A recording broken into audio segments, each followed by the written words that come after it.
Your speech begins before you step up and utter anything out of your mouth. So if you have those butterflies in your stomach, good. Lean into them with that excitement piece.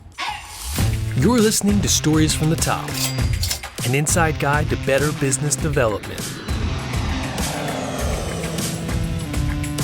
We are back with Matt Zaun for our final episode of this series, where we're going to talk about public speaking and how to engage an audience. Matt, once again, thanks for coming on the show. To start out, what is your personal approach to public speaking? All right, so there are many. You ready to dive in? You ready for this? Let's go. So there's a lot that I want people to recognize. And for those of you listening to this podcast, there's still a lot that you can get out of it. You don't need to see this. You could listen as well. Your speech begins before you step up and utter anything out of your mouth. So this is really important. If you are going into any kind of event, so whether this is a staff meeting, whether this is a sales meeting, whether it's a networking event, your talk begins before that. People are looking at you. How are you dressed? How do you carry yourself? Very important. One of the things I always do is I try to shake every single hand in a room before I speak. So when I'm doing a workshop and there's 50 people in the room, you better believe I'm shaking every single one of those hands before that workshop begins. If I'm speaking at a conference and there's 250 people in the room and I don't have time to shake every hand, I'll do like zones where I'll go to certain parts of the room and I'll shake 20 hands in that zone. It's really good to get the audience on your side, to build that rapport, to have that connection before you get up and speak. Once you get up and you speak, a really powerful way to start is to pause. So one of the things I always do is I pause and I look out at the audience and I just pause for a good second or two. It really exudes confidence and people are thinking, I wonder what he's going to say. What are the first words that are going to come out of his mouth? You have the audience in the palm of your hand. Now, when you speak, it needs to be something that grabs their attention immediately. So sometimes I'll start with a really powerful question. Sometimes I'll jump right in the middle of a story and then I'll backtrack, almost like a really good movie that you watch where the first thing is boom, you're in the story and then it kind of backtracks. It's a very powerful way to start and kick it off. So let's just start there. That's the start of it. So that's what I would say from the start. So what do you think are some of the common problems people fall into when they're public speaking who may not have the skill set that you do? They're focused too much on themselves. Okay, they're focused on negative potential outcomes, not the task at hand. This is so important to recognize. And this is really the hang up of a lot of people that are starting their public speaking journey. The negative potential outcome is, how will I look? Am I offending anyone? Am I looking stupid? Am I going to remember everything that I want to say? That's the negative potential outcome. Focusing on the task at hand is something you and I have done since we were little kids. It's just literally speaking. So if you think of great athletes, right? So one of the greatest athletes that's very recognizable that everyone in this podcast, everyone listening to this podcast can relate to is Michael Jordan, right? Michael Jordan, as many people listening know, performed under some pretty intense pressure. And he was asked once, how are you able to stay so calm, cool, and collected under such intense pressure? And his response was, I don't think about the outcome, I think about the task. He wasn't thinking about tens of thousands of eyeballs in those stands looking at him. He wasn't thinking about what sports journalists would negatively write if he missed that basket. He wasn't thinking about endorsements being pulled. He was thinking about the task at hand, which for him, when he was younger, it's putting a ball into a basket. So I think a lot of times we hype ourselves up thinking about all the negative potential outcomes, and we're choking off our ability to connect, focusing on that. So that is the most important element from a nerves perspective. We actually there needs to be a major perspective shift. We're not nervous, we're excited. You'll never hear an Olympic athlete say that they're nervous before an event. They'll say, I'm excited. There's a reason for that. We need to really understand we're excited. We're not nervous. Now, that perspective shift will help a lot of people recognizing, okay, so if you have those butterflies in your stomach, good. Lean into them with that excitement piece. Okay. So Aside from preparation and having an actual quality story and presentation you're putting together, what is, you think, some good tips to keep an audience engaged throughout your presentation? Great. Well, there's a ton of things we could talk about. The immediate thing that jumps out at me is, let's talk about some almost mechanics, if you will, because I think it'll be helpful. So first is eye contact is huge, and most people do it wrong. Okay, most people do it wrong. So I want everyone to imagine listening to this episode. If you're in a room full of 50 people, regarding eye contact, the way it works is when you're talking to someone. So I'm looking at an object in your studio right now. So when I'm looking at that person, now I'm looking at another person because my sentence dropped off. And then I'm looking at another person. It's more intentional. A lot of people just bounce their eyes around. They aimlessly bounce their eyes. That's not proper eye contact. It's focusing in on looking at that person. Now I pause. Now I'm going to look at another person. You don't want to look at someone too long because that fight or flight mechanism pops into their head where they feel weird. You're like staring them down. You don't do that, right? And you don't bounce your eyes. I hate when people do that. For sure, for sure. So that's one thing, having really, really good eye contact. Also, you can vicariously yell at people through someone else. So when I'm doing, we've talked about storytelling.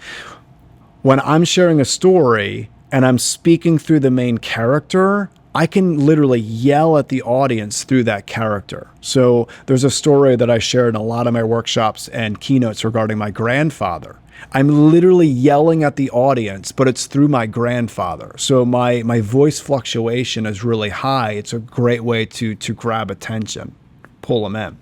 Another thing is body language is huge, right? So are your palms out more than the back of your hand? A lot of leaders, when they have a slide deck, they have the clicker, right? So they're just showing the back of their hand.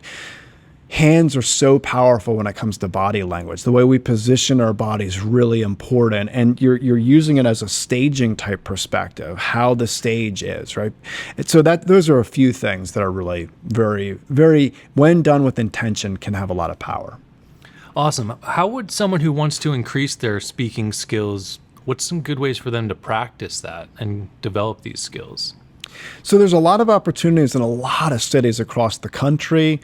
So I would recommend resources like Toastmasters is a great way to get up, have some mistakes. There's a lot of improv comedy outfits across the U.S. So Comedy Sports is one that I highly respect. There's chapters all around the country, so people can go do a couple classes when it comes to improv. It gets you on stage. It gets bright lights in your face. People are asking you questions. You're learning more of the performance element of speaking. There's open mic nights with a lot of places. There's story slams across the country, so people can get up. They can give a 5-minute talk. So I would look in those ways. Also, there's churches. There's Chamber of Commerce events. There's a lot of events that even if someone just takes a minute or two to stand up and introduce themselves, they're starting the process of being in front of people. What is your thoughts on the digital speech where you're maybe you're presenting to a bunch of people on Zoom or Google Meet or whatever, or you're recording some kind of a webinar type of thing? How would someone change up some of your public speaking strategies if they're presenting digitally, even if it's just to a team of coworkers or management? I love this question. All right. So I like this question because we are pretty far in to a lot of people doing virtual meetings, right? There's a lot of people listening that have done a lot of virtual meetings. I would really challenge everyone listening, are you doing them properly? So here's a few quick tips when it comes to if we're talking about Zoom or a Teams virtual capacity, is ask yourself this question. If you got up to present to your team at your company, would you get up seated or would you be standing? Most people would say they would be standing. They would go up in front and they would talk about numbers. They might share some stories, but they're doing it standing. There are a lot of times, even though it's a virtual meeting, where you should be standing to present. We have a better place when it comes to power with our communication.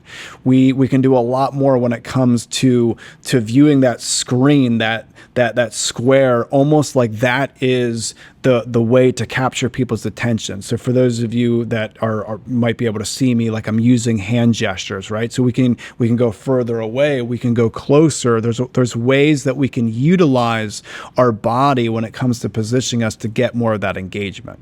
So that's really important. So one of the things that I do when I'm doing virtual events, I have a sit-stand desk. I'm always standing when I'm doing those kind of talks. So that's really important. Another thing is eye contact. Okay, you're looking at that one hole, that camera. Most people, are you properly looking at the camera? There's a lot of people that are looking at the person. Well, to do that, you're not looking at the camera. You're not giving them proper eye contact. So I think those are some things that people can do to enhance. Also, hands are really important. How are you using your hands on a virtual platform? Have you ever heard of those or seen those like screen-mounted cameras where you can have a camera like centered on the person, so you can actually kind of look at them? Because I know sometimes it's weird staring like up at the camera if it's like in the top of a bigger screen or above there. You could put like a smiley face right next to the camera, just so it gives you an idea to smile, to recognize like there's a human at the end of that camera. And I think that's important. It is kind of weird just looking at the camera and not at the screen. It's definitely a learned skill for sure. You lose that like reaction. You can't really analyze their reactions to what you're saying if you can't see them. So well, it's funny because if done properly with two people on a virtual call, both of them are not looking at each other because they're both looking at the camera. So it's just we're getting on a call and we're just going to stare at a camera. It's sad since COVID. Like we love the in-person meeting when we're first talking to someone about possibly working together. We used to love, let's go in, let's see what your setup looks like, let's talk about your ideas, we'll put together some kind of a proposal or treatment. Now, even when someone's local, it's like, let's have a video call to start out with. So it's a tool you need to have in your belt to be able to present in person and digital, and often digital is the gatekeeper to that physical meeting. Sure. So it's an important skill. So I really appreciate you. And this is really important because one of the questions you asked me was about the branding piece. How are people's backgrounds set up?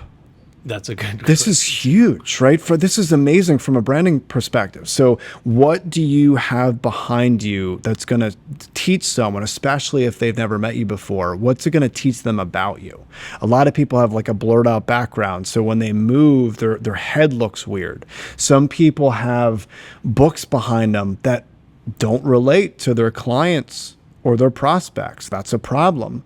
I've seen pictures behind people of movies that I question, is that what your clients are into? Not anything bad, but just is it truly connecting with your clients? So something as simple as what's the kind of background that you have? It's really important. Mm-hmm. What are your thoughts on like the face filters where it's like makes you look younger? Not like the cartoony ones, but it's like they'll soften their face, take wrinkles out, like. I'm not a fan because if the person's doing that, I would question, are they authentic when it comes to storytelling, when it comes to sharing a message in other aspects of their life? Yeah, and while we're on the top, I did a poll on LinkedIn a while ago, but there's always a weird moment when you get into a group meeting, say there's like 4 or 5 people in this call and one has a camera on, 2 don't, or you come in with your camera on, no one else has a camera on.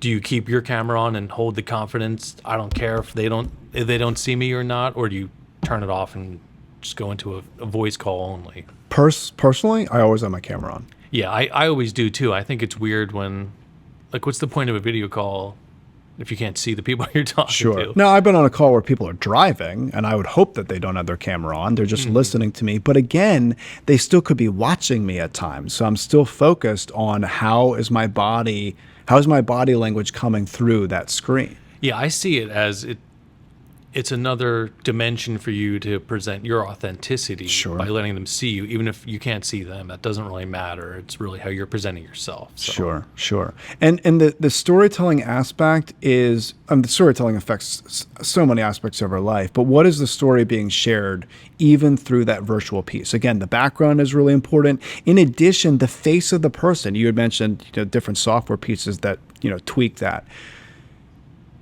Pictures are important. If you have a profile picture that's 15 years old and then someone gets on a Zoom call with you and their face looks completely different, my immediate response is, wow, is this the same person?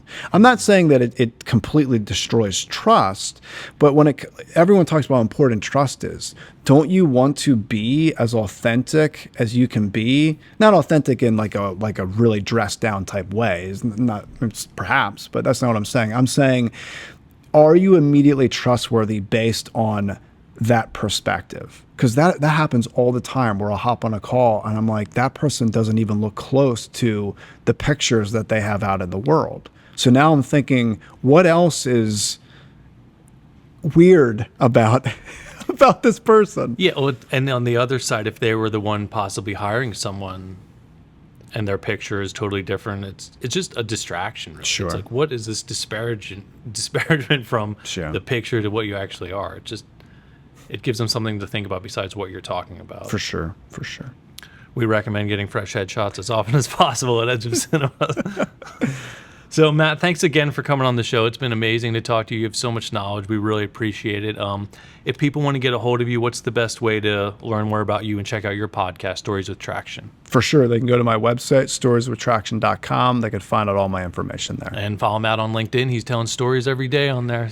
For sure. Thanks for your time. Of course, Matt. Thanks for coming on. Stories from the Top is your guide to successful business development.